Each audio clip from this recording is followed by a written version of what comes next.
Hello বন্ধুগণ, good evening সকলকে। আজকে একটা আরও সুন্দর ব্লগ নিয়ে চলে এসেছি। আমার জন্য তো খুবই সুন্দর। দেখুন, এটা আমার মেয়ের সুইমিং পুল, মানে সুইমিং শেখার জায়গা আর কি। ঠিক আছে, সুইমিং পুলের অ্যাম্বিয়েন্সটা দেখুন, জাস্ট অসম্ভব সুন্দর। চারিদিকটা কেমন একটা শান্ত পরিবেশ, স্নিগ্ধ পরিবেশ। জলটা দেখলেই কেমন একটা শরীর ঠান্ডা হয়ে যাচ্ছে বলুন। এই গরমে জল দেখলেই যেন আত্মা শান্তি। পরিবেশটা দেখুন, এখানে বসে থাকতে সত্যি খুব সুন্দর লাগে। এটা আমাদের রায়পুরেরই একটা জায়গায়, আমাদের বাড়ির একটু কাছেই বলতে পারেন। আমার মেয়ে এখানে রোজ সাঁতার শিখতে আসে।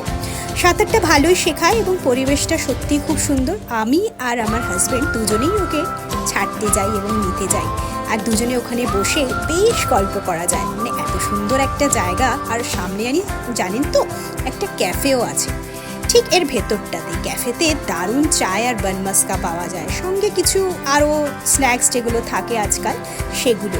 খাবারটাও কিন্তু বেশ সুস্বাদু এখানকার। যদি আপনারা কেউ কখনো রায়পুরে আসেন, এই জায়গাটা আসবেন, সত্যি ভালো লাগবে। বৃষ্টি হলে তো এই জায়গাটা জাস্ট আরও সুন্দর হয়ে যায়, মানে অসাধারণ। আজকের ব্লগটা আশা করি আপনাদের সবাই ভালো লাগবে। আর যদি ভালো লাগে একটু লাইক আর ফলো নিশ্চয়ই করে দেবেন। সবাই খুব ভালো থাকবেন, সুন্দর থাকবেন, সুস্থ থাকবেন, আর ঠিক এরকম জলে হাসি খুশি থাকবেন। Thank you so much. Bye, tata, good night.